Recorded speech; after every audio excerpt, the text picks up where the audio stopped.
Thank you to the La Cueva cheerleaders for kicking us off for the final time this year. Welcome to the season finale of The Rundown. I'm Ron Burke. And I'm Ruby Aurora. We have entered the semifinal round, and many teams this weekend, including tonight, are going to have the opportunity to punch their ticket to the state championship game. It's a great time. Starting off with the only matchup in the Metro tonight, Las Cruces and La Cueva. Las Cruces entering undefeated and the #1 overall seed, and while La Cueva is trying to get back to the state title game where the Bears lost last year. So who could punch their ticket tonight? Let's go to Wilson and find out. Bears on offense, but not for long. This pass batted and picked off. Number 28 for the Bulldogs, Josiah Gutierrez, takes it all the way for the touchdown. Big play. Bulldogs take the 7-zip lead. Bears then on offense again. This time Vaughn Saunders takes a snap, fakes a pass, takes it 15 in for the score. La Cueva evens it at 7-all. And then Las Cruces with the ball. Yeah, Ron Chesbon. Their quarterback, Gunnar Guardiola, gets blitzed, and he is dropped by James Barreras III. That's a big-time play for the sack. He is pumped up. And later, Guardiola has some time to throw, and that's going to be a bad thing for the defense here. He fires on the left side. Isaiah Barunda coming right at you. Oh, deep. Is he going to catch it? Yes, he's going to catch it and get inside the 5. And from there, they do a simple toss to Daniel Amaro. He scores from 2 yards out to cap a 74-yard drive. 20-7 Cruces. The Bulldogs dominate this game, defeating the Bears 44-7. We've played these guys, they in the last game of the season, the last 2 years. And so, it's a physical game, so you prepare for that physicality. I think the other thing is trying to limit their playmakers. And I thought we did a really good job of that today, right? 13-4, those guys 9, those guys are playmakers. And I thought we did a really good job of kind of holding them to minimal gains. Taking a look at Class 6A, with Las Cruces defeating La Cueva tonight, their next opponent will be the winner of the game tomorrow between Cleveland and Hobbs.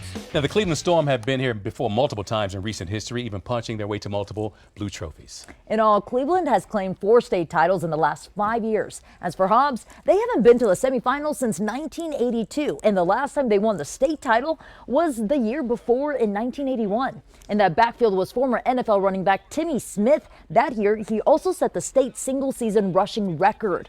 And now Hobbs and Cleveland are gearing up for what could be a fight to the very end.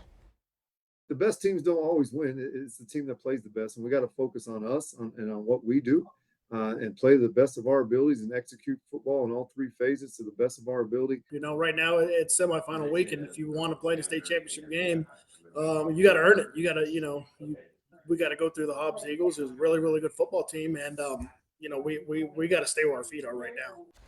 Kickoff is slated for 1 p.m. Saturday at Lightning World Stadium. That's in Rio Rancho. Looking at the playoff bracket for Class 5A, the reigning defending champs, the Roswell Coyotes, taking on the 6-seed Gaston Panthers.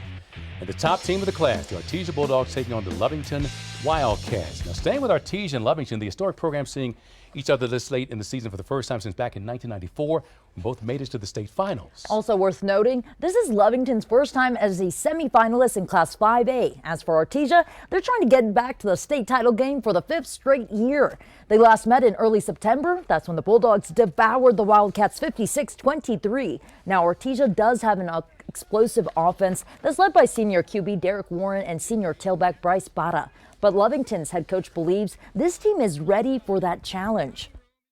I've caught a little bit of heat this week from like Artesia Pro boards and things like that for, saying that we believe we can win the football game. But, that's my job, and that's our job is to believe in ourselves. The thing in Artesia is every class wants to win. Like somebody in their family is like, hey, I'm your great grandpa and we won in 1975 or whatever. And so they're like, you got to prove to your family and you got to prove to this community that you're the next one.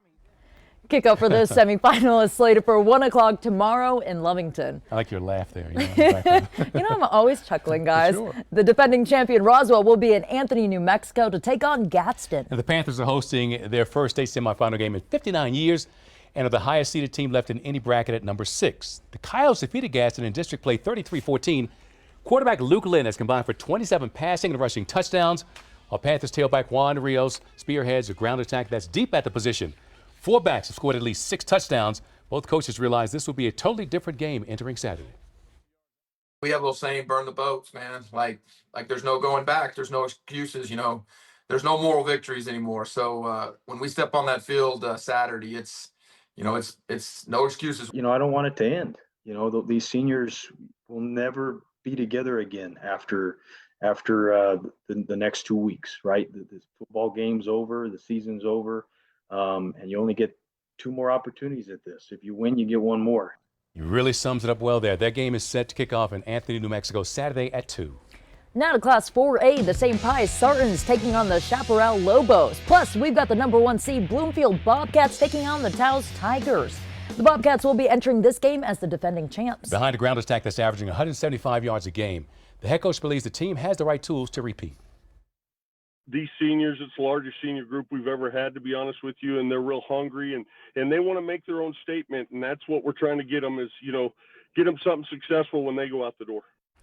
Now, as for the other team here, the Taos Tigers, they needed just about every tick on the clock last week to get past Albuquerque Academy, a game many on the team in that community will never, ever forget. Julian Barra spoke with the team about continuing their run to the state title game. It's win or go home. Albuquerque Academy and the Taos Tigers facing this reality late in the fourth quarter.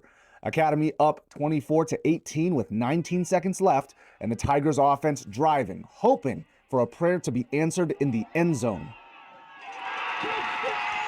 That Hail Mary being the answer. We just had to execute at that point, and during the play, I saw him open and, I had to give my guy a chance.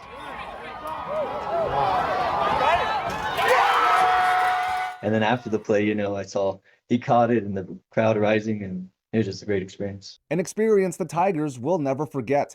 That play happening in the quarterfinals against Academy Friday, November 14th. As a staff, we had done everything we possibly could, and it was the kids or the athletes' turn to step up and do what they needed to do. Head coach Johnny Olguin says the faith paid off in this game. Tigers wide receiver Alejandro Ortega executed to help Taos win this game. They pushed me to be better. I couldn't have done it without all of them. The Tigers say everything they do now is for the community they represent. This is a community win. This is something we're trying to build, not just for football, but for the whole athletic department. And we want to win state championships across the board. Something they haven't done in 7 years. And they are hoping to accomplish this goal as a team, a goal they will remember forever. For KOAT Sports, I'm Julian Paras. On the other side of the bracket, St. Pius is coming in red hot, especially on offense. In the last 5 games, they've averaged 51 points, including a 48-7 win in the quarterfinals over Grants. Chaparral edged out Moriarty in overtime to get here. They're led by quarterback Israel Nieto, who has scored 34 combined touchdowns.